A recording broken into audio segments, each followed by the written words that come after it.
Welcome to Vizaural Music, the newest music podcast on the big ol' internet. My name is Roland. My name is Craig. And this is our first real episode. So we'll kind of just introduce what the point of this show is and how you can contact us and some other places you can go to access some more of our content. So this is the music podcast that also has a tandem YouTube show. If you go onto YouTube, you can find it at Vizaural Music. That's Vizaural Music. We already have 2 video reviews up there, and generally speaking, a lot of the music reviews we'll do on YouTube are kind of bigger records that a lot of people recognize that, when you're searching through YouTube, more likely to, stumble upon those videos. But in this podcast, we plan to really dig deep into the dustbins of history, as well as just kind of, maybe not the dustbins, but brand new releases from really, really small bands and acts around the world that are posting their music to Bandcamp or SoundCloud, or just folks who send us music. And, we're both big music nerds that have been doing this a long time. We listen to a lot of different types of music. We own a lot of types of music. We've made different types of music. And we just want to kind of share that love of music with the world and hopefully give some more exposure to some of these different acts. But maybe we should talk a little bit more about ourselves and our background. So I'm going to pass it over to Craig. Tell us, why are you doing this, Craig? Why are you going to subject the world to yet another podcast? Well, it's not just any podcast. It's a podcast about music. And as we all know, everybody has completely different music tastes, and everybody loves to yell about their tastes and how they are the best. And so that's what we're going to do here. I'm an old hipster. I've been listening to music for far too long. I have days worth of stuff that I've bought and never listened to, but it just looks cool on the shelf or in my iTunes catalog to give me some cred. You make me sick. Well, yeah, I do, but at least I pay for a lot of it. Hey, I've listened to every single thing I have. That is a lie. No, it's definitely true. I have that little of a life that I can do this. That part is very true.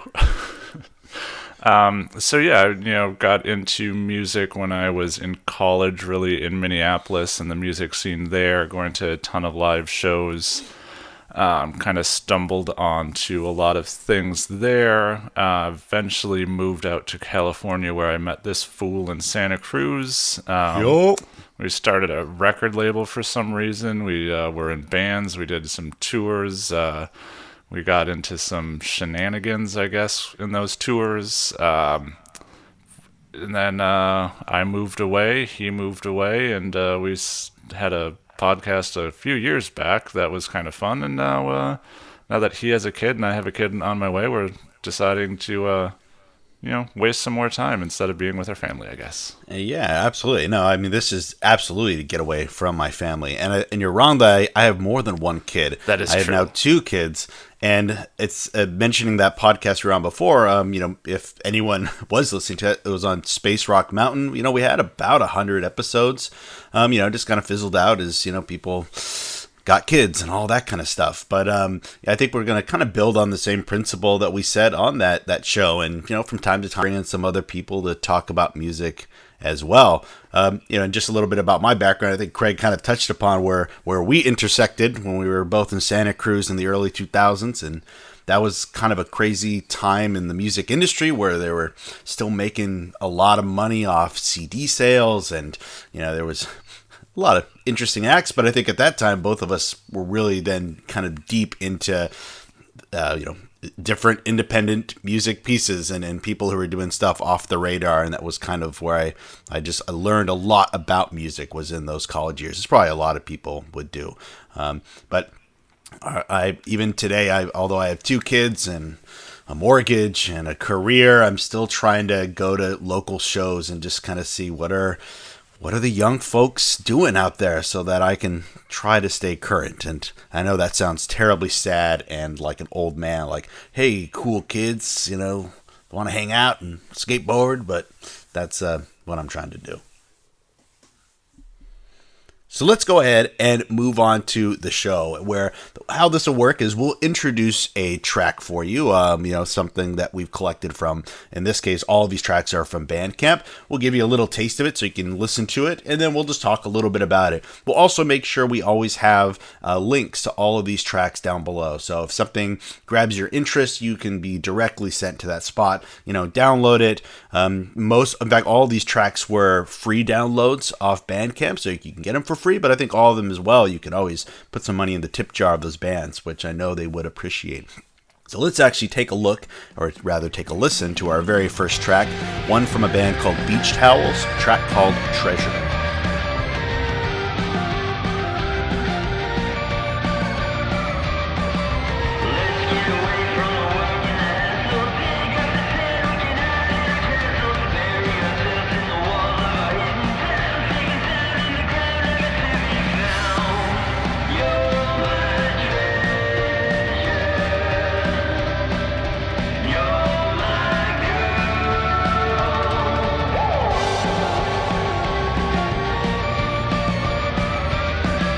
So I put this one at the very front because I've been on a Beach Boy kick recently, and so I stumbled across this, and I thought, yeah, this is kind of in that mental space that I've been in. It's really cool, this surf fuzzy rock track, not necessarily anything that hasn't been done before, but I really liked it. I thought it was really catchy. I played it probably about a dozen times now. But how about you, Craig? Well, for me, like you said, it's a good song. It's well done, but to me, it's just kind of very sterile. There's lots of bands that do this, and it's not a negative that. But when I say that it's sterile, it's just something that doesn't grip me. There's not that kind of hook or quirk in the song that kind of makes you want to go back to it, or at least for me. And plus, I don't know, when I saw the Beach Towels, I'm like, I guess we're still in the era of beach bands where, after 15 years ago it was all wolf bands, and now it's all beach bands. And I don't know, I think that just set me off to not wanting to like it right away too. I mean, why would that ever go out of style? I always want to be at the beach if I can, and I don't know how to surf, but I imagine it's pretty cool. And I don't know. I want a soundtrack to imagine a world where I'm a surfer and I'm out there. I don't know, maybe because that's a good reason to dislike music. This music's about water. I don't like it. 0%. Well, it's like I was saying, it's a good song. Like, it's well done, but like the production on it is almost too clean, which I don't know if that's a negative for fuzzy psychedelic music, but it kind of is. And it's just a song that if you tell someone, oh, this is a fuzzy surf rock song, they don't really have to listen to it. They already know what it sounds like, and it's this. It's kind of like, if you tell me, oh, this is going to be a delicious cheeseburger, I know what a cheeseburger tastes like, and I'm still going to eat it. Yeah, but how many cheeseburgers really stick out? If you have, I remember every cheeseburger I've ever eaten. Well, that's because you're a fatty. Yeah, that's true. All right, it's not. Well, true. Check out this track. I think it's a good one. I don't think Craig hates it either. Just might be something that if you're looking for that soft, fuzzy, warm blanket that is a surf rock track, I think this will suit those needs. Yeah, I guess to clarify, I don't hate it. It's just not something that I would go back to. But if it's on a mixtape or comes on like a Spotify radio playlist, I guess I'm not going to be like, oh man, not this thing again. It's just going to be over after a couple of minutes. I'm like, oh, all right, that wasn't bad. Fair enough. Let's move on to our second track. This is from a Russian band, and much like with most names on the show, I will probably butcher its pronunciation, but the band's name is Delis, and the track is Everlasting Autumn.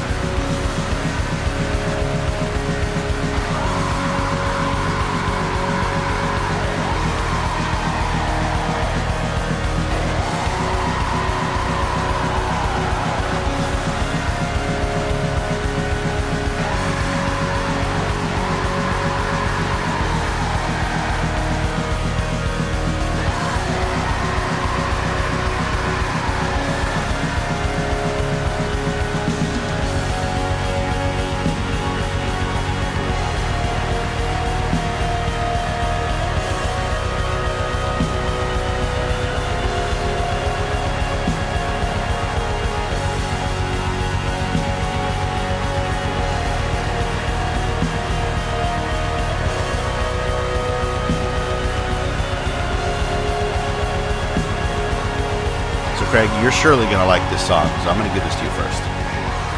Well, thank you. When I first started listening to it, it was my first impression was it was a little too fast, and if you just slowed it down by like a half or 75%, I would legit marry this song.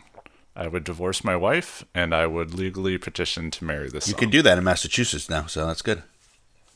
Excellent. Yeah, it's one of those. It's weird to kind of hear a new take on post rock, kind of filtered through like a metal filter almost, which is nice. It's not something that you normally hear, especially if you're kind of in tune with a lot of those Montreal Constellation bands where it's slow plodding up and down, big waves of orchestral noise. This is just fast, heavy, but it still has what post rock is, in its bones, and I really, really dug that. Yeah, and I put a note here that I'm like, well, I mean, it's obviously post rock or like shoegaze, but you said there that it has like a metal lens, and the vocals when they came through, I thought like, wow, this does sound like someone who's listened to some black metal, that kind of really distant, almost ethereal kind of vocal delivery, and I thought that's a really cool touch to this track that I don't hear a whole lot. I know black metal was kind of in vogue for a while there, and like bands like Mount Eerie were kind of processing their music through that sense of place, but I thought they did that really well in this track. In fact, the whole album is really, really good. I recommend it for anyone. If you like this track, you'll surely like the others. Let's go ahead and move on to our next song. This is one from a musician in the Netherlands called Soldier One with Neon.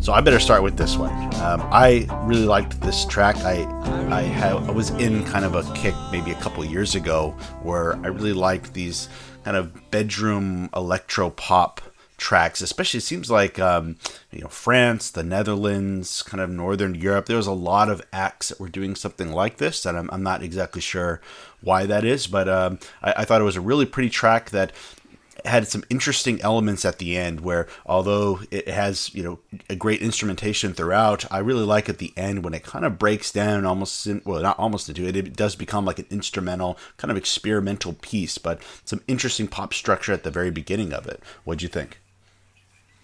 Yeah, it's kind of funny that you say you liked it the way it finished, where for me, I liked it in the beginning a lot more. It had that nice Death Cab Postal Service feel to it, but not as polished as focused as those. So, I know I made fun of the Beach Towels for being too sterile, and then this one maybe just not sterile enough. But like those in the beginning, the short little guitar riff transitions from kind of verse to verse and into the chorus, I just loved that.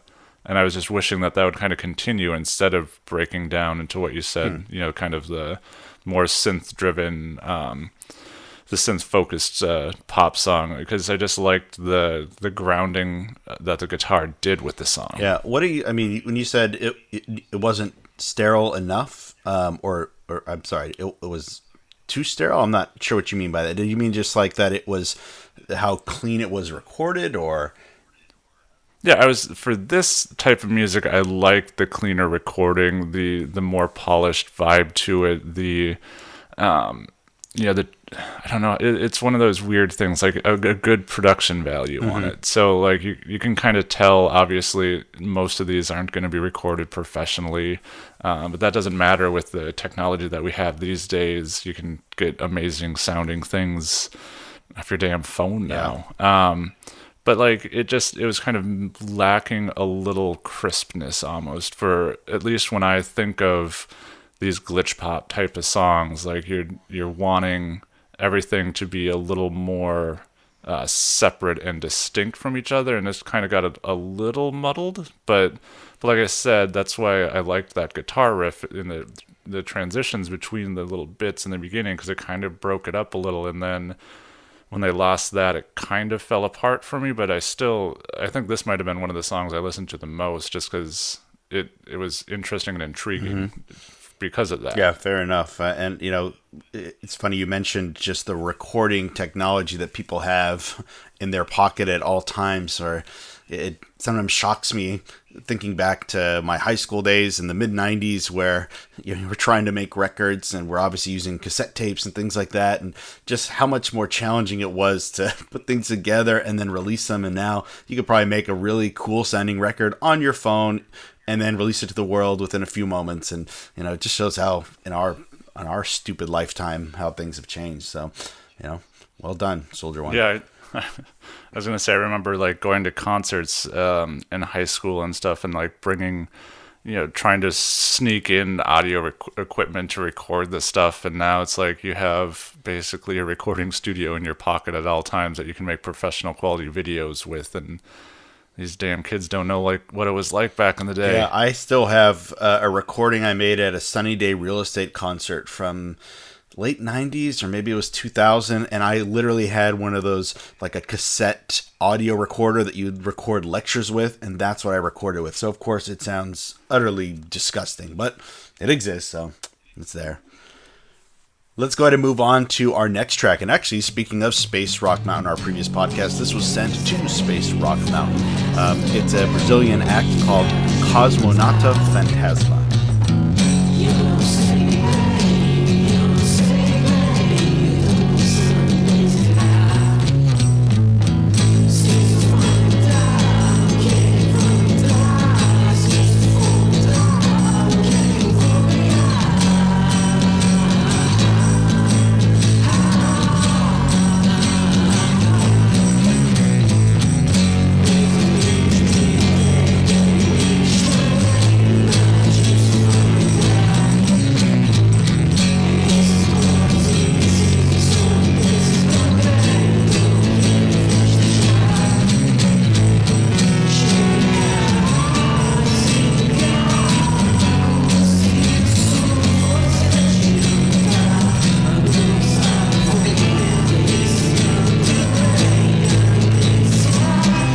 So I like this. I felt like this was a great kind of transition from Space Rock Mountain, because it sounds like a lot of the stuff that we would listen to on Space Rock Mountain. A lot of people who were interested in that blog and our podcast, they were garage rock aficionados or kind of lo-fi, somewhat pop-oriented, but, on the messy end of that pop spectrum, and just having very little regard for audio quality or professional recording techniques. Like if the last track by Soldier One was one that was, pretty clean and, pretty professional sounding for, a home bedroom recording, this is more someone plugging into their cassette deck and just rolling out a pretty scuzzy, lo-fi, blown up rock minimalist track. So what do you think, Greg?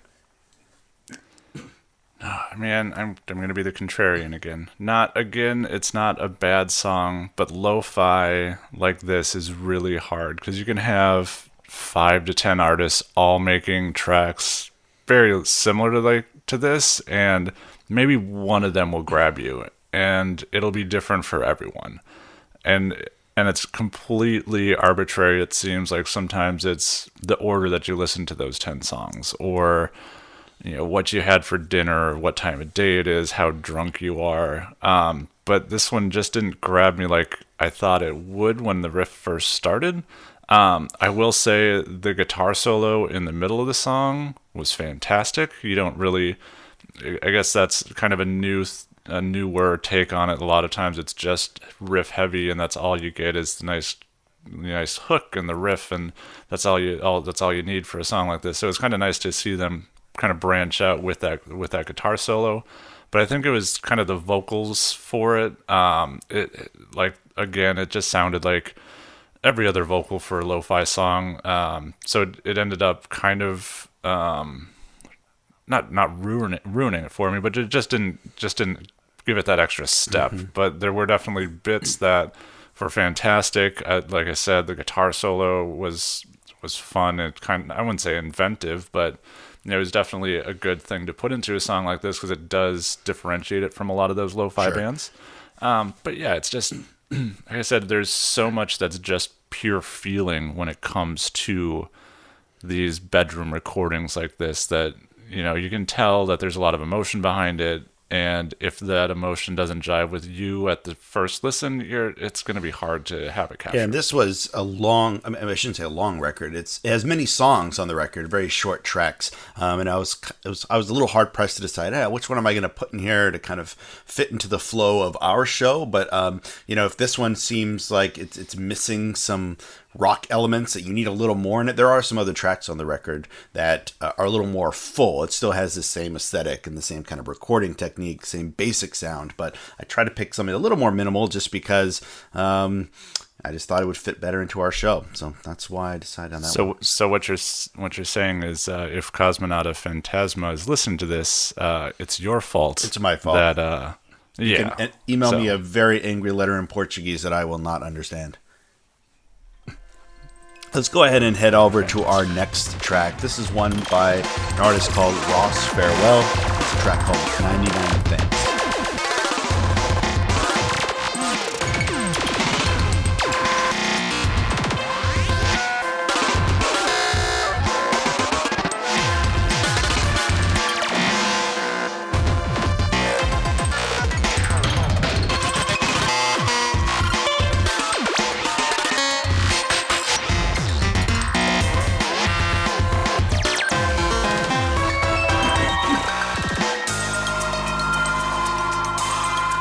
So if you've been to our YouTube channel, you saw that last week we had a review up of Aphex Twin's new Collapse EP, an EP I really like. And so in addition to listening to a lot of the Beach Boys this week, I've also been listening to kind of Aphex Twin and some of that more glitchy end of electronic music. So I was looking around Bandcamp for a brand new release from someone who was doing something like that, and I fell upon Ross Farewell, and I liked this piece. I liked the kind of limited piano hook that's throughout, and I imagine he's also inspired by people like Aphex Twin, Venetian Snares, that it has that kind of glitchy drum track that just breaks down, builds up, goes in different directions all throughout that one song. So what'd you think of this, Craig?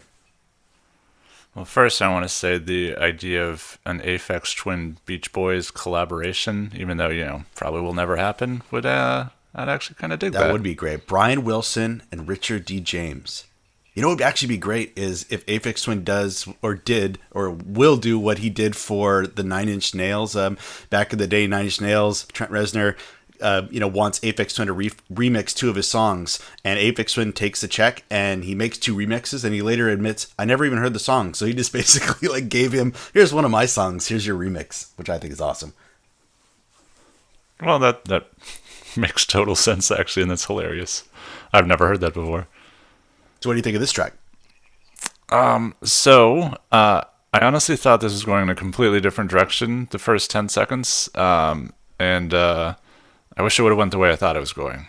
I don't, again, like the chiptune side of it, it's hard for me to get into, and I'm going to sound like an old crotchety man, but it was like, it just sounded like sounds for the sake of sounds, and it was kind of a jumbled mess, and I know that's 100% on me. But all music, so what you like is what you like. And like I said, I thought it was going to go in a fun direction in the beginning, and then when those electronic elements hit, and then it got to your glitchiness and the 8-bit sounds and everything like that, I don't know, it's just one of those things where it's hard for that style of music to grab me, as opposed to some other genres where I will listen to anything and everything. This is this type of stuff, it has to be really, I don't know, it just has to be a lot different than what was presented here. I mean, this is the kind of music where I might not know much about the artist, and there are a lot of people, doing their own experimental electronic music or ambient music or whatever out there. I wish actually Bandcamp had a feature where, just like with Spotify, I could build this really huge playlist and then I just put it on shuffle and I could listen to it while I'm riding my bike or, while at work. I wish actually Bandcamp had the ability to kind of just jump from Bandcamp page to Bandcamp page, brand new stuff you haven't heard that's not very popular, because this is the kind of stuff I like to have it pop up and I'm like, wow, that was a really great track, and then I'm on to the next thing. It's just unfortunate that a lot of this stuff just gets buried deep into those websites. Yeah, no, I definitely understand that, and if you would, maybe you should just write into Bandcamp and be more like Spotify. Yeah, how about you guys totally redesign your website to fit my very specific needs? Yeah, well, I mean, it would be up to the artist to kind of label what type of music they have, which most of them do. Some of them don't do it properly, which is kind of annoying. I love that. I love when I click on it and it's like garage rock and it's actually this like 30-minute drone track. I'm like, oh, that's an interesting definition of garage rock. Well, like, oh, I made it in my garage. Yeah. But no, like, I don't know. Again, if it's on a playlist and I'm doing something else, probably not a bad thing. But this type of thing, just, I don't know. It just doesn't, my ears don't like it. Fair enough. Send your hate mail to Craig at some website. Let's go ahead and get into the next track. Perhaps our website. Do we have That's true. Do we have a website? No. We have a YouTube page. But you can always email us at vizaralmusic@gmail.com and tell Craig that he's wrong. And how do you spell that? Vizaural music@gmail.com. Yeah, we got that plug in about 20-some minutes into the episode. Yeah, professional work here. Speaking of professional work, let's take a look at this lo-fi track from an English band called Kintsugi Moon, and the track is Slipping.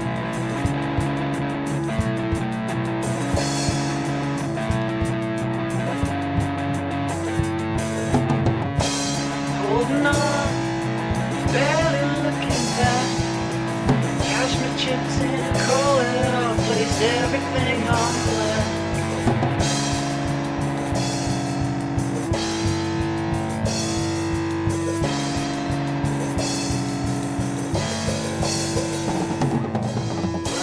So I picked this one thinking Craig will either really like this or he's going to really hate it, and it's going to be based on the vocals. I guarantee you'll have something to say about it. But I liked this track. I thought, man, this is some good kind of early 2000s kind of bedroom garage slight, lo-fi pop music that I would have been listening to. I definitely have heard bands that sound like this, but I think this track is done really, really well. I thought it was kind of a creative addition to that style. But what do you think? I think you hacked my computer and are reading my notes on this one, you son of a bitch. I do know how to do that. Maybe this is because we hung out for way too long, listened to music for way too long. But in the beginning, I thought I hated the song at the first 20 seconds, and then I realized I really, really liked it. And then it was over, and I hated that it was over. There you go. Good thing it's only, 2.5 minutes, 3 minutes? You could have just repeated, rinse, repeat, do it again. I definitely did repeat it. I don't know if you listened to this with headphones on or not, but the backing vocals were mixed in a way that, to me at least, the first couple of times I was listening to it, I thought my wife was trying to talk to me. So I kept on taking the headphones off, and she wasn't anywhere to be found. And then it was very scary and unnerving and also really cool. So I liked that the background vocals were kind of mixed really low. They weren't really sing-songy. They kind of like talking along with what the refrain was. So that made me like it even more. And yeah, I just really, really dug it. And it's one of those songs that is too short in a good way. There's some songs that, are just like 30 seconds of fart noises, and you're like, well, thank God that's over. And then this what kind of music you listen to that is the descriptor? You'd be surprised. Like I said, that's why I have days worth of music I've never listened to. Oh, like the Drunken Draculas. I think we made whole records just doing that.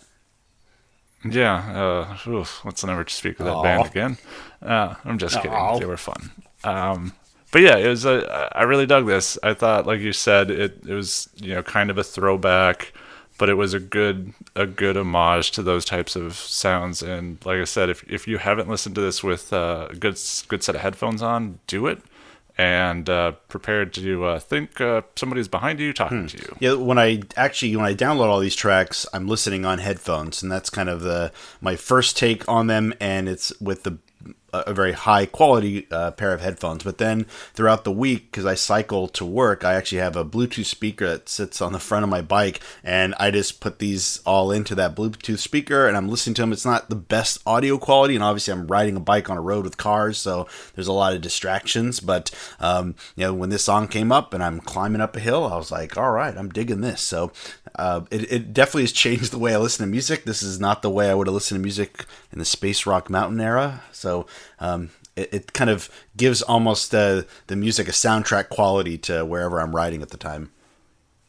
I love that visual because it's like you're the anti-Hell's Angel. You're riding a little pedal bicycle with a tiny Bluetooth speaker, listening to like glitch pop and stuff like that, instead of like a big Harley where they're blasting like heavy metal and shit. That's fantastic. It is great, and I'm riding through the Bay Area, so I'm sure I'm just yet another weird character in that tapestry. At least you're not riding a unicycle, right? Well, I could do that. That might be hard to go 10 miles uphill, but I could give it a shot. Perfect. Let's just go ahead and jump to our last track, and you might have to help me pronounce this. Is this Nice Rock? Is that? No, it's Nice Rock. Nice Rock. Okay, Nice Rock. It's a French band, and this is their track Terra Viscera.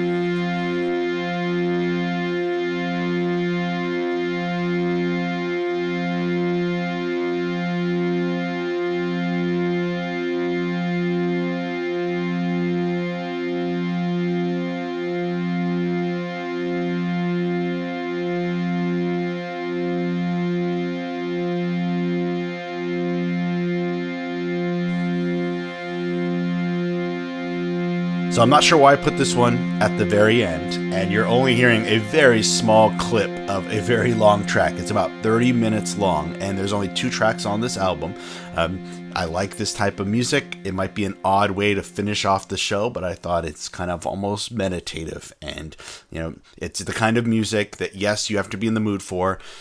No, when this one would pop on when I'm riding my bike, I sometimes did have to skip just because my ride is only about an hour and 10 minutes, and I didn't want half the time just this one specific track. But I think it's a really cool, kind of dark, kind of creepy. It's almost Halloween. It has just that vibe of you can put yourself in this space, this world that they're creating just with some minimal sound. So how about you, Craig? What did you think of it?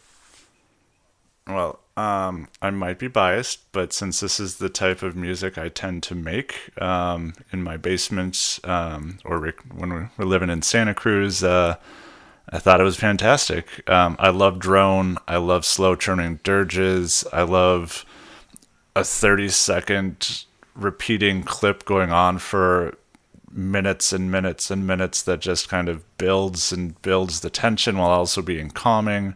The chanting in the background was superb. It just gave it this sort of ethereal type of, I guess ethereal, I should say that word correctly. Nah, you don't ethereal, have to. Not on this show. Well, you can butcher things as much as I butcher things. No, I can't, though. I'm a well-educated man. All right, well, fine. I'll go back to it just had this ethereal note to it that was almost like you're in some weird cult-like situation. I just loved everything about this song.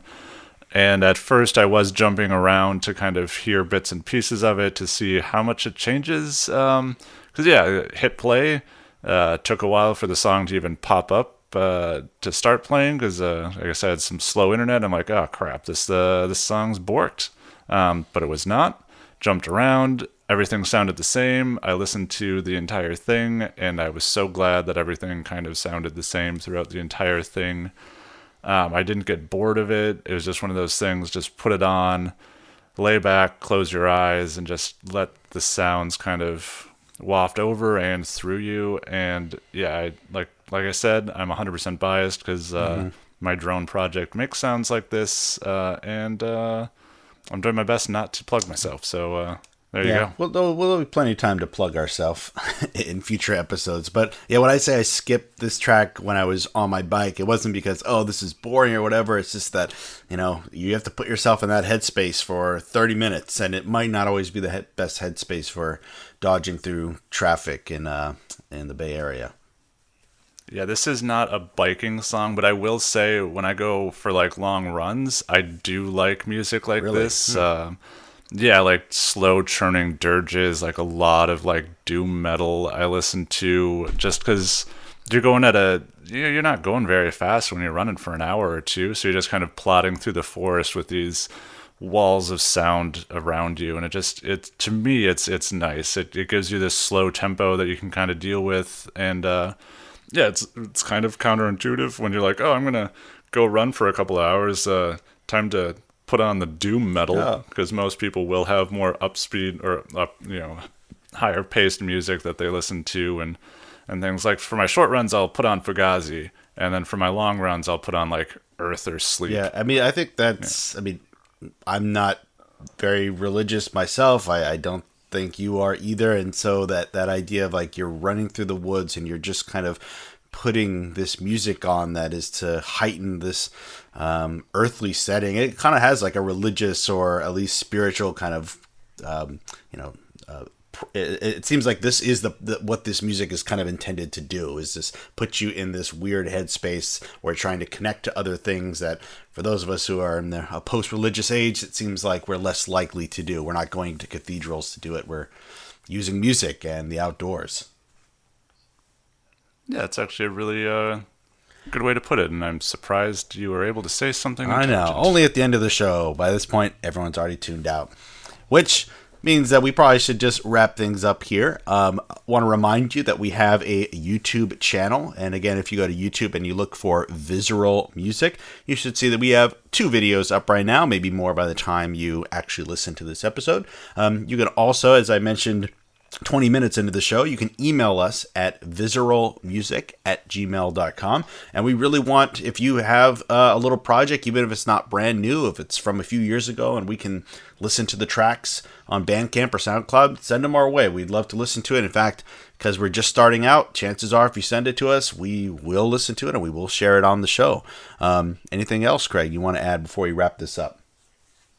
Yeah, I just want to say, like, again, if I say something negative about your music, it doesn't mean that I don't like it, even if I say I don't like it. I just enjoy listening and hearing sounds from anyone and everywhere and anything. So if your feelings were hurt, I only want to hurt Ryan's feelings. So I apologize. I liked everything. And we have a Twitter account, right? Yes, that is correct. What is the handle on that?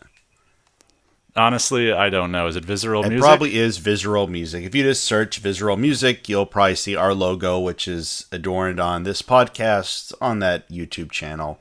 You'll see that same picture of the stage. I should also note that all these tracks today, you probably noticed that they're from all over the world. That was done on purpose. I really would love to just tap into acts all over the place. I mean, I love music here in the Bay Area. I could do show after show of just local bands putting stuff out, but I also want to connect to people all over the world who are doing different kinds of things and are in this great space of music that we now exist. Yeah, America sucks. Yeah. All right, that's it for today, guys. Make sure you subscribe to our YouTube channel, and we'll see you next time.